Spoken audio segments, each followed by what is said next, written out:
생전 가보지도 않았는데 다 돌아다니면서 벨 누르면 뭐 환영해줘? 아니야. 부동산 가서 물어보는 거 이거 쉽지 않아. 그래서 내가 처음 건물 알아보려고 하는 분들의 마음을 다 알아. 반갑습니다. 영규병 부동산 연구소 황 소장입니다. 오늘은 제가 이 부동산 업계라는 곳에 발을 들이게 된 이유랑 과정, 그리고 지금까지 해온 이 과정에 대해서 얘기를 해드릴 텐데요. 사실 저는 어릴 때 막 부자 되는 책을 많이 봤어요. 부자 아빠, 가난한 아빠 이런 건 기본이었고 그 관련된 거를 참 많이 봤어요. 군대 있을 때 특히나. 그리고 나서 생각한 게 이제 노동소득, 자본소득 이 얘기를 하더라고요. 그래서 나는 일 안 하고 돈을 벌어야겠다 이런 생각을 갖고 있었고, 제대하고도 부모님한테 그런 얘기들을 했죠. 그랬더니 부모님이 이제 얘가 왜 이러지 이런 생각을 했다고 하시더라고요. 그러다가 이제 그 뭐 식당을 하게 됐고, 군대 제대하고 뭐 학교 졸업하고 뭐 식당을 좀 오래 했어요. 한 3년 넘게 하다가 그 뒤에 이제 식당을 그만두게 됐고, 그만두기 전부터 이제 경매에 관심을 갖게 됐어요. 처음에 했던 거는 경매 책을 사서 봤죠. 경매 책 지금도 저기도 많은데, 경매 책을 사서 보니까 너무 어려웠어요. 요즘엔 쉬운 책이 많은데 그때 너무너무 어려웠어요. 어려운 용어들이 막 있으니까. 그냥 스토리식으로 된 게 아니라 뭐 법정 지상권 뭐 어쩌고 저쩌고 뭐 그 명도 어쩌고 저쩌고 뭐 이런 것들이 막 써 있으니까 어려웠단 말이에요. 그래서 보다가 한 반 보다가 접었죠. 그리고 나서 잊어버렸다가 그 뒤에 다시 봤다가 다시 접고, 그 뒤에 다시 봤다가 그때부터는 집중적으로 봐서 한 권을 다 봤어요. 그때 책을 볼 때 어떻게 봤냐면, 예를 들어서 명도가 뭐지? 사전을 찾아봐요. 그럼 뭐라고 써 있어요. 그러면 거기에 써 있는 내용 중에 또 모르는 단어가 있어. 그럼 그걸 다시 찾아. 그러면 찾다 보면은 이게 뭔 말인지 알 수가 없는 정도? 그럼 법정 지상권 중에 하나, 지상권은 뭐지? 기초가 없으니까 이거부터 보면은 뭐 아무것도 안 되는 그런 그 어려움의 과정. 그러니까 책을 보다 말다 막 이랬단 말이에요. 근데 그 뒤에 이제 독하게 마음 먹고 읽고 나서 이거를 그러면 혼자는 못할 것 같아서 학원을 다녔어요. 일주일에 한 번 가는 건데 12주인가? 그래서 서울역 가서 그때 당시엔 배웠는데, 그거를 가서 배우면서 한 10주? 한 8주 정도인가? 한 3분의 2 정도 시점이 지났는데, 그때 당시에 그 강사분이 되게 부자였었던 걸로 알아요. 지금은 활동 안 하는 걸로 알고 있는데, 그분이 한 100명 넘는 사람들한테 지금까지 이 수업 들으면서 임장 가본 사람 이렇게 손들라고 했더니 100명 넘는 사람 중에 2명인가 손들더라고요. 그래서 전 아니었거든요.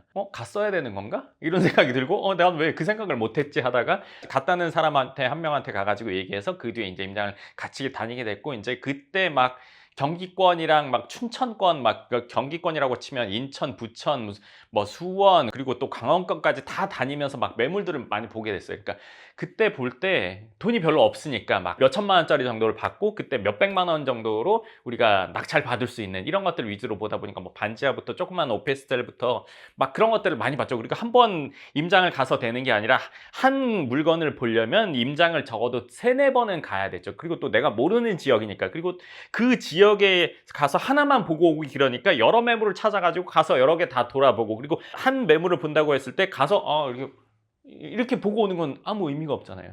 그리고 이제 권리관계 이런 것들을 다 확인하고 가서 보면 인근에 부동산 들려서 또 물어보기도 하고, 그게 이제 전세가, 월세가, 매매가 이런 것들 물어보고, 또 이제 좀 얘기가 되는 것 같으면 그 매물에 대해서도 물어봐요. 이게 경매를 하다 보면은 그 어떤 괜찮은 매물이 나오면 그 동네 부동산에 그것 때문에 찾아온 사람들이 많단 말이에요. 그러니까 이 부동산에서는 좋을 게 없어요. 왜냐면은 본인들이 거래하는 게 아니기 때문에 친절할 이유도 없고 귀찮단 말이에요. 근데 그렇게 다니다 보면 또 어떤 사람은 또 친절해요. 그럼 그런 사람들한테는 조금 더 물어봤을 때 그거에 대해서 얘기를 하기도 한단 말이에요. 이렇게 하다 보면 하루에 많이 봐봐야 2-3개? 왜냐면 한 매물을 우리가 확인할 때 가서 보기도 하고 벨도 눌러보고, 뭐 이렇게 주위에 경비 아저씨나 아니면 예전에는 막 비디오 가게는 뭐 렌탈해주는 뭐 이런 샵 가서도 물어보고 막 이런 것들을 했단 말이에요. 그런 것들을 하면서 이제 입찰을 넣어본단 말이에요. 그럼 입찰을 넣으면 어떻게 돼요? 여지없이 떨어져요. 그 이후에도 경매가 과열 시장이었는데, 그 당시에는 이제 일반인들이 많이 유입되고 뭐 애엄마가 애 업고 경매하고 신혼부부가 그 경매로 신혼집을 마련한다 막 이런 시기였어요. 막 그 초창기 처음. 그 뒤에는 막 그런 얘기들이 뉴스에 많이 나왔었는데, 그때는 그런 일이 초창기였고, 그러다 보니까 뭐 내가 생각했을 때 괜찮은 가격으로 하면 여지없이 뭐 2등도 아니고 4등, 5등 막 이렇게 돼버린단 말이에요. 그리고 그때는 그런 것들 몰랐죠. 뭐냐면 경매로 뭔가를 샀을 때 경락잔금으로 대출이 많이 되니까 첫 투자금이 적고 그로 인해서 여러 번 투자를 할 수 있다, 이런 컨셉을 가진 사람들이 있었는데, 우리가 생각한 거는 살 때부터 뭔가 득이 돼야 된다, 이런 걸로 배우기도 했고 그렇게 생각하니까 매번 낙찰이 안 되는 거예요. 그러다가 이제 어떤 매물을 한 5번 넘게 가서 본, 뭐 6번 넘게 가서 본 작은 오피스텔이 있었는데, 그거를 여러 번 가서 보고, 그건 심지어 세입자까지 만나고 시세도 다 확인하고 해서, 이 얘기하려면 경매 얘기로 1시간 갈 수 있는데, 하여간 들어보세요. 그런데 그 매물은 정말 사고 싶었고 내가 권리 분석도 다 했는데 문제가 없었어요. 그래서 이제 입찰을 했는데, 와, 단독 입찰이야. 그래서 와, 이게 뭐 신이 도왔나? 뭐 이러면서 몇 달 동안 그 고생하던 시간 끝에 이게 입찰을 한 게 낙찰이 됐으니 얼마나 기뻐요. 그리고 이걸 했을 때 얼마를 벌겠다는 걸 내가 알고 있으니까. 그게 그때 당시 뭐 500만 원, 1000만 원 이 정도 사이, 그 정도 차이였어요. 그래서 이걸 사면 너무너무 그 어린 나이에 너무 좋아 죽겠는 거잖아요. 그래서 낙찰되고 나서 그날 나와서 이 카타르시스가 있는데, 이거를 얘기해도 모를 거야. 이거를 나와서 그 주차장 뒤에서, 차 뒤에서 엄청 울었어. 그게 그냥 몇 달 임장이 아니라 교육도 몇 달을 했지, 그리고 임장을 몇 달을, 생전 가보지도 않았는데 다 돌아다니면서 벨 누르면 뭐 환영해줘? 아니야. 부동산 가서 물어보는 거 이거 쉽지 않아. 그래서 내가 처음 건물 알아보려고 하는 분들의 마음을 다 알아. 처음 가서 문 열기도 그래. 부동산 사장님이 가면 나 뭐 여기서 뭐 하려는 게 아니라 경매 때문에 온 걸 이미 알지 않을까? 내가 돈 얼마밖에 없는 거 알지 않을까? 이런 불안한 마음이 엄청 크거든. 그래서 문 열기도 그렇고, 그거를 몇 번 해도 그게 익숙해지지 않아. 그 모든 순간들이 그 낙찰 받고 나서 한 번에 다 주마등처럼 떠오르면서, 그리고 또 그때는 어린 마음이니까, 그러니까 그때 부모님한테 전화해서 막 울고 막 됐다고 막 지금은 웃지. 그때는 그랬어. 이제 앞으로 이렇게 하면 내가 돈을 벌 수 있을 것 같고 막 그 심정. 근데 그것 때문에 한 2~3번 더 울었어. 그것 때문에. 낙찰을 받고 나서 보니까 이제 나는 권리 분석을 다 했는데, 거기 이제 세금이 연체된 게 있었고, 그 부동산을 갖고 있는 사람이 아니라 법인이었고, 법인이 체납 세금이 있었어. 근데 세금은 최우선 변제 그 다음이야. 이건 모르는 분은 대충 들으세요. 그냥 최우선 변제 금액 다음. 최우선 변제는 세입자의 보증금, 전세금이 최우선 변제금 안에 들어있었거든. 그럼 이 사람은 받아서 나가면 그 뒤에 권리는 소멸된단 말이야. 그렇기 때문에 내가 그거를 입찰을 한 거거든. 근데 이 법인이 안 낸 세금 중에 당해세라는 게 있었어. 당해세는 최우선 변제보다 우선해. 그러면 이 최우선 변제보다 우선해서 세금을 갖고 가버리면 세입자 보증금은 내가 줘야 되는 거야. 왜냐면 여기가 법인이라서 여러 부동산을 갖고 있었고, 그 여러 부동산에서 다 세금이 걸려 있었어. 이 법인을 하면서 세금이 다 걸려 있었어. 그러니까 안분해서 세금을 갖고 가는 게 아니라 되는 거에서 다 갖고 가고 되는 거에서 다 갖고 가고 이런 식이야. 그러니까 여기서는 낙찰금을 다 갖고 가니까 세입자 보증금을 내가 줘야 돼. 그러면 내가 거의 1.8배 주고 사는 거야. 그래서 그걸 이제 알게 된 거지. 알게 돼서 그 경매계에 가서 어떻게 했겠어? 내 입찰 보증금 돌려달라고. 그 심정이 그 경매계 그 공무원분한테 그거 돌려주면 안 되냐고, 거기서 한 30분을 울려고 온 게 아니라 진짜 눈물이 나. 뭐 이게 법으로 안 되는 건데 그분이 뭐 여기 있어 하고 주머니에서 꺼내줄 수 있는 게 아니잖아. 울고불고 했더니 그 양반이 이거 원래는 뭐 그때 당시 2주 만에 잔금이었나? 뭐 하여간 기간이 뭐 10일인가 그랬는데, 대신 그 기간을 2배로 늘려줬어. 그거는 자기 재량에서 된다고 그걸 늘려준 거야. 그리고 이제 성남지방법원인가? 거기 가서 한번 확인해 보라고 하는 거야. 또 거길 또 찾아갔지. 거기 가서 알아보니까 또 여기 막 이거 사정을 다 알게 된 거야. 그리고 나서 거기서도 사정을 했었나? 그리고 나서 또 여기 와서 어쩐저쩐 이거를 막 몇 번을 왔다 갔다 했어. 막 나는 다 절박하니까. 그때 나한테 그 입찰 보증금은 엄청 컸거든. 그러고 났는데, 그러면서 계속 알아보는 와중에 이게 해결이 됐어. 해결이 된 거 뭐냐면, 다른 부동산이 낙찰됐는데 그 부동산은 잔금을 해버려가지고 거기에서 다 가져가고 이건 그냥 살 수 있게 된 거야. 나는 그때 지옥에서 진짜 빠져나온 것 같은 그 기분을 느꼈지. 그런데 나는 이걸 이제 사야겠다는 생각을 했는데, 그게 이제 한 달 반인가 2달? 뭐 이런 식으로 시간이 지났어. 그리고 그 기간이 겨울이었단 말이야. 그런데 그게 또 오피스텔 가격이 그게 떨어졌어.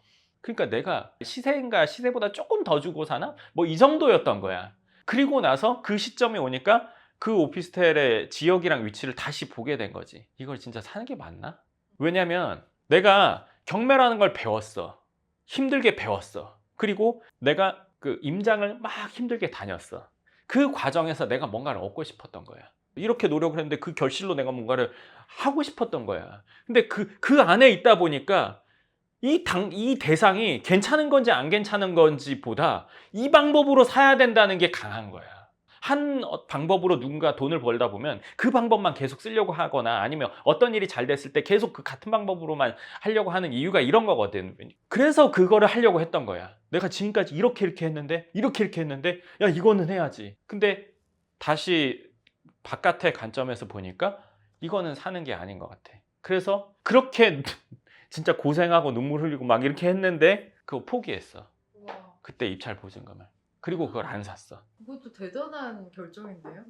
그렇게 했어. 그래서 내가 어떤 일에 공을 들였다고 해서 그거에서 결실을 보려고 엉뚱한 거를 내가 결실로 생각하면 안 되겠다 그때 느꼈거든.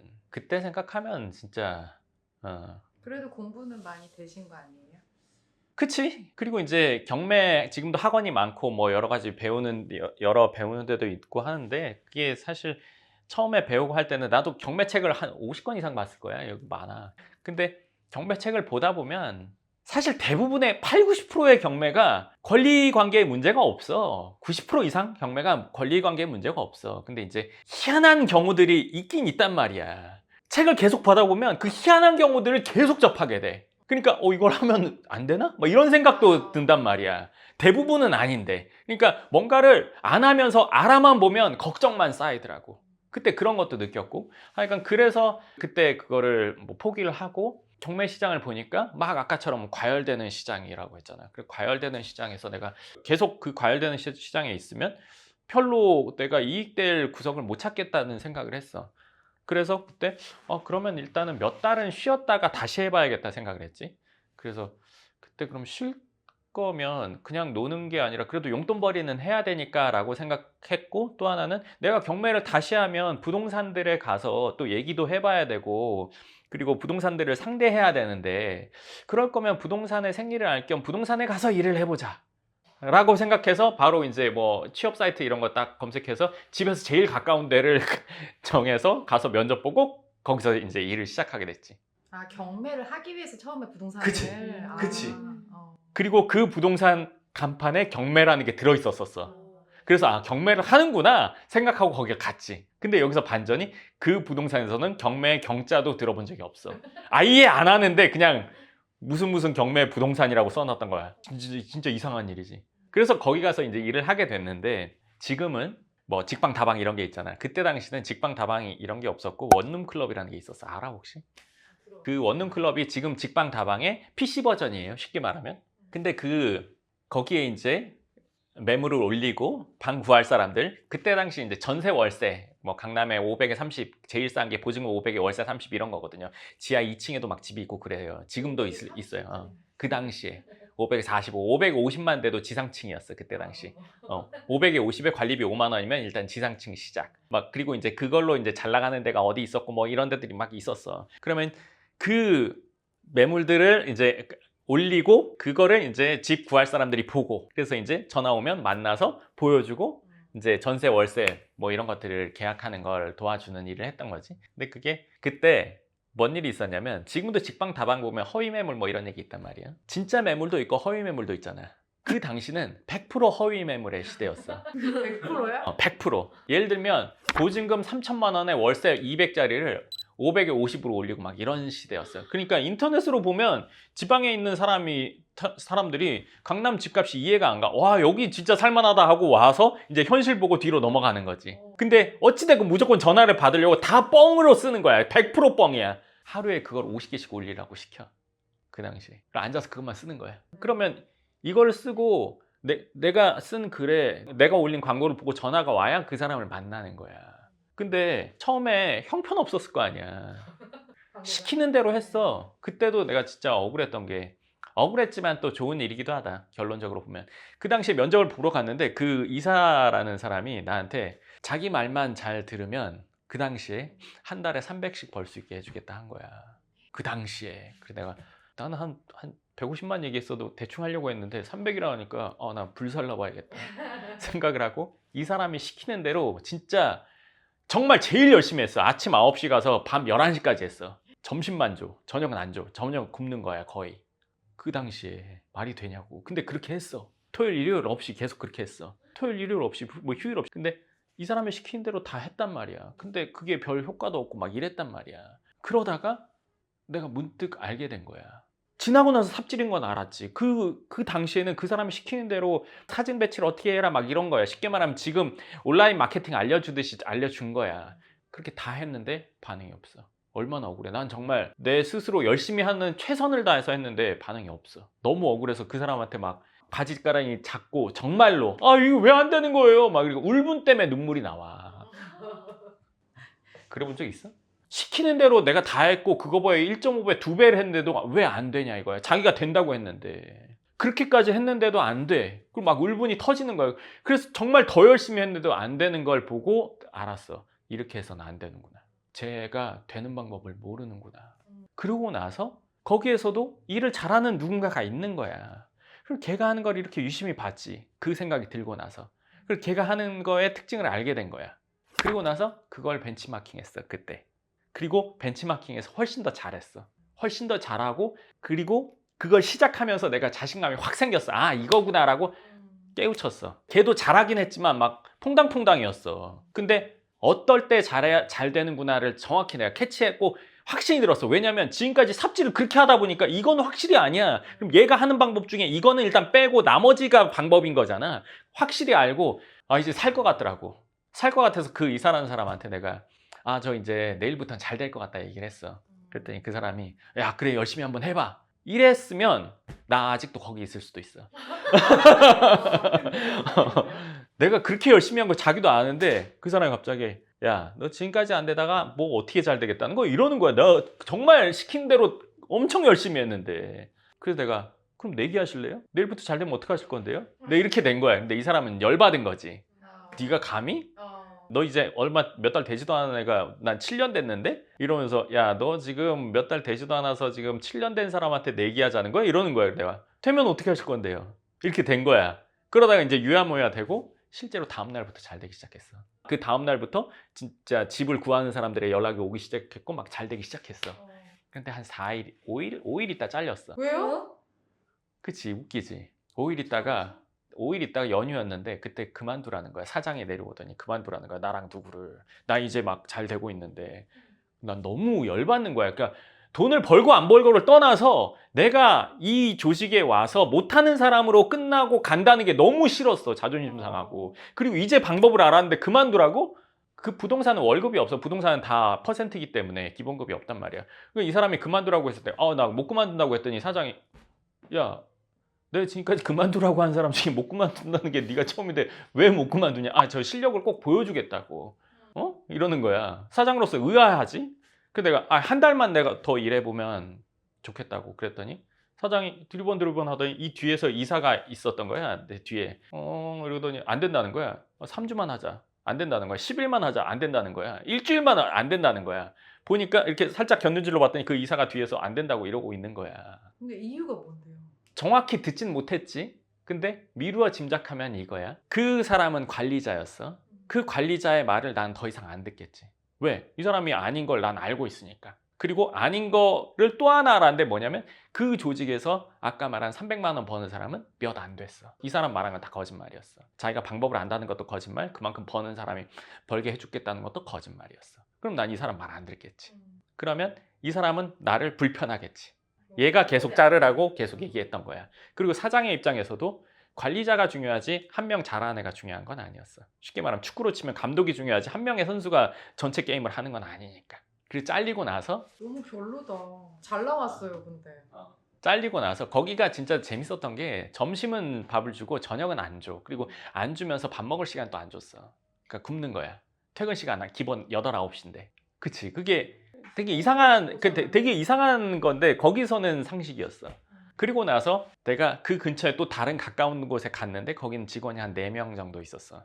5명인가 4명인가 있었는데 거기를 이제 갔는데 거기는 이제 형제가 하는 거였어. 형제 중에 형이 한 명이 형이 나랑 동갑이었고 동생이 나보다 어렸었는데 형은 늘 사무실에 있고 형은 그렇게 실력이 없었어. 동생은 실력이 있어서 막 이제 손님들 만나러 다니고 그리고 이제 내가 거길 갔지. 거기 가자마자 이제 거기 전체에서 계속 1등을 했어. 가자마자요? 가자마자 바로 그 첫 달부터. 그리고 이제 거기에 있으면서 친한 후배가 처음 만났었는데 얘가 이제 내가 하는 일을 같이 하고 싶다고 해가지고 야 그거 너 쉽지 않다 이렇게 얘기를 했었고 그 친구가 그래도 하겠다고 해서 그럼 소개를 해가지고 여기 와서 하게 됐고 그리고 거기서 이제 또 친해졌지. 그리고 이렇게 있는 동안 또 누군가 한 명이 신입으로 와서 또 이렇게 뭐 일을 하게 됐는데 이렇게 3명이 친했어. 근데 이제 내가 잘하고 있었고 이 후배는 뭐 강원도에서 와서 이런 일은 안 해봤으니까 고생만 하고 계약은 하나도 못하고 심지어 여기는 알려주지도 않아. 잘 몰라. 이 사장이 잘 몰라.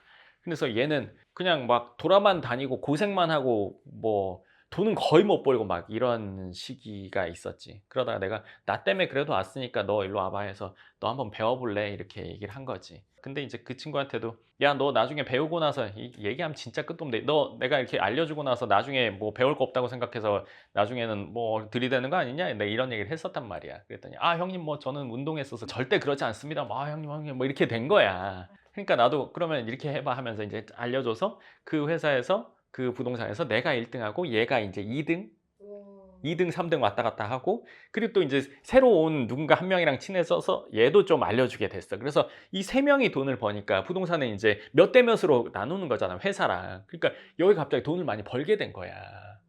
그러면 내가 사장이었으면 막 잘한다고 하고 막 이렇게 할 것 같아. 근데 거기도 참 재밌었던 게 점심을 너무 박하게 줘. 답이 문제였네요. 또? 남자 8명이야. 네. 밥 먹어. 사장 와이프가 닭도리탕을 끓여와. 8명이. 닭 몇 마리 넣어? 한 명에 한 조각 먹는 거야. 그리고 맨날 오뎅탕. 오뎅이 제일 싸잖아. 밥을 해주는군요.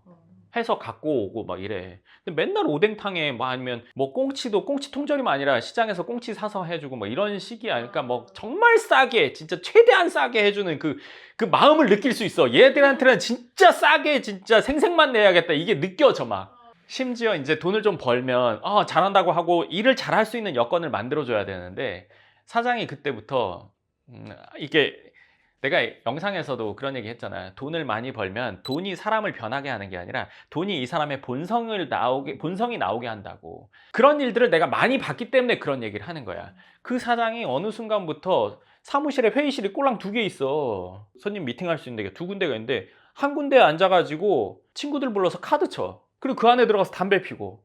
그리고 손님이랑 와서 미팅하려고 자리 비켜달라고 하면 자기 여기서 친구들이랑 카드 치니까 나가서 카페에서 상담을 하는 거야. 어떻게 그래서 여기서 더 이상 일을 할 수가 없는 거야. 맞네요. 그래서 거기서 나와야겠다고 생각을 한 거야. 그러니까 나온다고 하니까 얘는 거기서 새로운 친해진 애는 날 따라오고 있다고 하고 내가 가르쳤던 후배는 생각해 본다는 거야. 난 그때도 웃겼어. 물론 자유의지대로 하는 게 맞지. 그래도 내가 하나하나 다 알려줬는데 네가 그런다고? 난 그때 조금 그랬거든? 근데 어찌됐건 이게 3명이서 다른 부동산을 가게 됐고 거기서는 이제 문제없이 잘 일을 하게 됐고 다른 데로 가게 됐는데 거기는 그렇지 않았어. 거기는 편하게 일을 할 수 있었어서 그때 정말 재밌게 일을 했어. 일도 잘하고 뭐 소득도 꽤 괜찮았었고 당시에. 그리고 또 이 친한 후배들이랑도 잘 지냈고 친한 후배 중에 한 명이 또 고향 후배를 불러와서 4명이서 또 잘 지내기도 하고 같이 뭐 가끔 술도 먹으러 다니고 그러니까 가끔 회식도 하고 그러니까 넷이서. 그러니까 지금도 그러니까 지금도 논현동 그 먹자골목 가면 영동 삼겹살 1인분에 몇천 하는 그거 있잖아. 그때 당시 1인분에 1,몇백 원이었어. 그거 이제 2인분인가 3인분 기본이었는데 거기 참 많이 갔어. 거기서는 참 그렇게 잘 지냈고 그리고 그 뒤에는 이제 부동산을 셋이서 하게 됐지. 그럼 부동산에서 일하시면서 재밌었던 에피소드 얘기 좀 해주세요.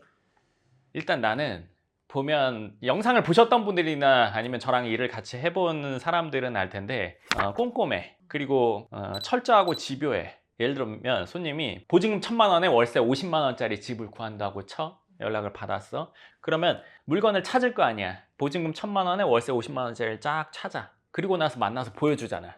난 그렇게 하지 않았어. 1,000에 50만 원짜리를 찾으면 1,000에 50만 원짜리 다 찾아. 일단 강남에 있는 거 다 찾으면 한 8개에서 10개 돼. 그리고 나서 1,000에 50만 원이 아니라 1,000에 45만 원짜리 중에 가성비 괜찮은 거 다 찾아. 그리고 1,000에 55만 원의 물건 또 다 찾아. 그리고 1,000에 60만 원 중에 55만 원 될 수 있는 거 미리 전화해서 깎아가지고 다 찾아. 그러면 물건이 15개에서 18개 정도 돼. 손님이 오면 이거 설명 그대로 해. 그리고 강남구 지도 펼쳐놓고 난 강남구 블럭마다 건물 개수 다 셌어. 제일 많은 데가 1,000개가 안 돼. 역삼동 블럭 중에. 번지수 다 세보면 1,000개 안 돼. 900 몇십 개더라고. 이 많은 건물 중에 주택도 있고 아파트도 있고 오피스텔도 있고 상가 사무실도 있는데 그 중에 우리가 볼 거는 뭐 예를 들어서 빌라라고 치면 빌라가 몇 개 있고 그 몇 개 중에 이 가격대가 몇 개 있고 이 몇 개 있는 중에 나와 있는 매물이 이거고 블럭마다 이러이러하다. 그래서 그걸 다 볼 거다 이게. 실제로 그렇게 했어. 하루에 다 봐요. 그래서 직접 나가서 봐. 그러면 그 중에 마음에 드는 게 없으면 이 동네에서는 없다. 다른 동네 가거나 금액대를 올려야 된다. 그러면 볼 때는 근처로 다니면서 봐. 가까운데 예를 들어서 가격 낮은 거부터 막 이렇게 가서 보면 시간이 오래 걸릴 거 아니야. 그러면 하나씩 하나씩 봐. 보면서 오신 분들한테 얘기를 해줘. 집이든 뭐 건물이든 이건 다 똑같아. 무슨 물건의 선택도 다 똑같아. 18개, 12개 보잖아? 집마다 다 장점이 있어. 어디는 베란다가 예뻐, 어디는 화장실이 좋아, 어디는 주방이 어때, 어디는 뭐 예를 들어서 조명이 예뻐, 어디는 뭐가 좋아. 이렇게 된단 말이야. 이거 합치고 싶어 해. 그런 집은 존재하지 않기 때문에 1번 봤어? 2번 봐? 1번, 2번 중에 어디가 더 나아요? 1번이요. 3번 봐? 3번 봐? 3번, 1번 어디가 더 좋아요? 1번이요. 4번 봐? 4번이요. 이렇게 해서 열 몇 개를 보면 그 중에 결정이 돼.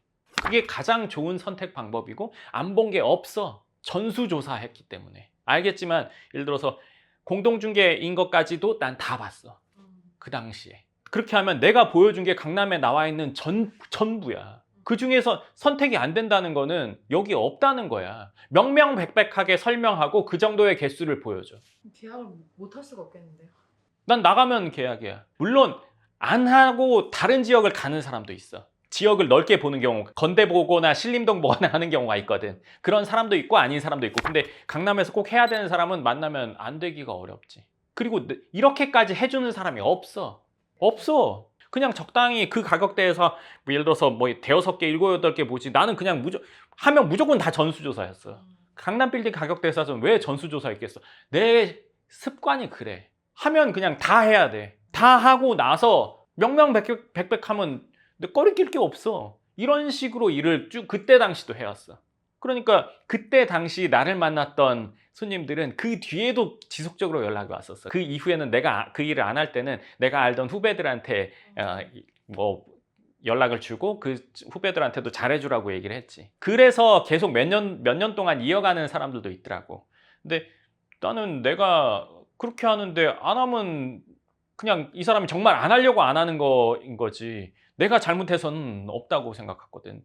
늘 이런 식으로 했기 때문에 뭐 예를 들어서 뭐 엉뚱한 일이 있거나 막 그런 일들이 잘 없었고, 예를 들면 뭐 이런 경우는 있었지. 나한테 보고 나서 다른 데 가서 보고 혹시나 싶어서 봤더니 다 내가 보여줬던 거고, 그래서 다시 나한테 와서 한 경우들도 있었고, 그리고 보러 가기 전에 내가 이런 설명을 다 하고 개수도 다 보여주고 금액이 어떻다 다 보여줘.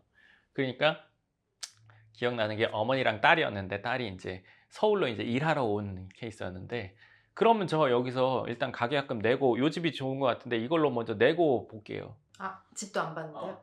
보러 가기 전에 그래서 가계약금 내서 그 집에 보내고, 어떤 게 제일 좋냐고, 나는 다 봤을 테니까 당연히 다 봤지. 그러니까 그냥 보내고 확인만 하겠다고 해서 그냥 그 자리에서 가계약금 보내고 본 적도 있어. 그게 어디냐면 강남구청역이랑 선정능력 사이에 파출소가 있거든. 네. 그 파출소 뒤에 있는 집이었어. 지금도 기억해.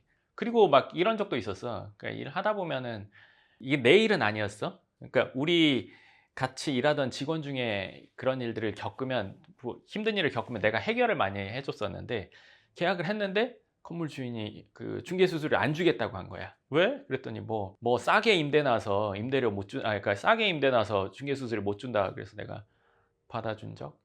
주변에 뭐 동료, 뭐 후배가 그런 일을 당했다? 한테 그런 일이 생기면 옛날부터 그럼 해결사 그런 거 왜 하게 되셨어요? 난 일단은 안 맞는 얘기를 하는 게 싫어. 왜 정당하게 일했는데 왜 안 줘? 그리고 나랑 친한데 얘가 왜 억울한 일을 그러니까 얘가 잘못했으면 야 너가 잘못했어 너 그거 그러지 마 이렇게 할 텐데 얘는 정당하게 일을 했는데 거기서 엉뚱하게 한다면 나는 뭐야 이거 도대체 그런 생각이 들어. 이게 내가 튀기도 하고 왜 이러지?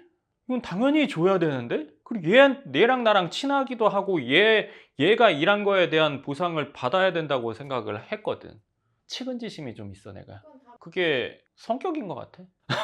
뭐 다른 뭐로 설명할 수가 없네. 그리고 일하면서 그렇게 뭐 이렇게 지금 시간이 꽤 지나기도 했는데 그때 당시에 형성된 내 어떤 일하는 방식이나 아니면 사고 방식이나 이런 것들이 지금도 그대로 이어지고 있는 것 같아. 아 그리고 아까 말했잖아. 한 번 손님이 오면 한 열 몇 개씩 봐. 그걸 꽤 오랜 시간 했단 말이야. 강남에서 안 본 게 있겠어? 번지수 말하면 알아. 몇 다시 몇 번째 아니면 거기 물이 잘 안 나오던데 뭐 싱크대가 어떻게 다 안단 말이야. 모를 수가 없잖아. 맨날 보는데 열 몇 개씩 하루에 세 사람 만나면 하루에 한 30개 봐. 적어도 30개에서 40개 봐. 그리고 그때 당시부터 운전을 아주 그냥 신나게 다녔지. 대로변으로 다닐 때도 있지만 골목길을 엄청 다니게 돼. 그러니까 지금 나 눈 감고 어디 가서 그냥 강남 어디에 딱 나눠도 여기 어딘지 알아. 그 정도로 골목으로 많이 다녔단 말이야. 그러니까 모르는 데가 없어. 그러니까 골목 어느 시간에 어디가 막히고 안 막히고 이런 건 그거는 번지수만 해도 어딘지 다 알고. 또 하나는 지금 내가 하고 있는 일과 연관된 게 있다면 지금은 근생만 하지만 예전에는 주택도 많이 지었단 말이에요. 그러면 그때 당시에 그 임대 그쪽을 하면서 어디가 잘 나가고 못 나가고 다 알고 있었단 말이야. 그러면 어디에 주택을 지어야 된다는 건 당연히 알고 있었고 어떤 구조로 어떤 인테리어로 얼마의 시세로 해야 되는 걸 알고 있었지. 이거랑 연결되고 근생이랑 얘기를 한다면 여기는 주택할 자리 근생할 자리 판단이 되지. 그러니까 입지를 보는데 그 경험도 도움이 돼. 그렇게 해서 사실은 어떤 일을 열심히 하면 나중에 아무 도움이 안 될 것 같지만 정말 열심히 하면 분명히 시간이 지나서도 도움이 돼. 내가 정말 열심히 했던 그 열정이라도 여기에 접목이 되기도 하고 여기서 했던 거를 여기로 접목할 수도 있기도 하고 그렇기 때문에 모든 일이라는 건 내가 하면서 정말 와 이거보다 더 열심히 할 수는 없는데 하는 정도로 하는 게 본인 삶에 아주 큰 도움이 된다고 생각해. 아니 소장님 이제 잘난 척도 듣고 싶긴 한데 하면서 내가 진짜 잘했다 아니면 내가 그때 진짜 실패했다 이런 거 있잖아요. 그때 이런 일이 있었어. 그때 어떻게 알았던 사람인지 기억이 안 나는데 그 사람이 어떤 회사에 들어갔고 그 회사에서 무슨 투자를 받아가지고 그때 당시 300억짜리 건물을 산다는 거야.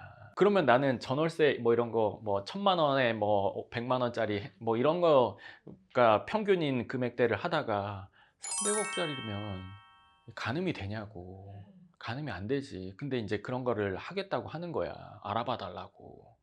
그럼 사람이 계산부터 하잖아. 이게 됐을 때 얼마의 이익을 보겠다. 막 두근두근. 그거를 엄청 찾았어. 근데 이제 건물의 정보라는 게 지금도 그렇지만 폐쇄적이야. 그렇게 막 오픈돼 있지 않단 말이야. 근데 그 와중에 아까 내가 일했던 방식으로 여기저기 막 다 해가지고 막 물건들을 막 찾아서 지금도 그 건물들이 있어. 그 건물들을 이 사람들이랑 같이 막 가서 보고 다녔어. 그 전에 이 사람들 사무실도 구해줬고 구해주고 나서 건물을 한다고 하니까 신빙성이 또 있잖아. 그냥 연락 왔으면 뭐야 이상한 사람들이네 생각할 수 있는데 그래서 정말 막 열심히 찾아서 했는데 그 뒤에 이 회사가 뭐 투자를 못 받아서 그게 무산됐어.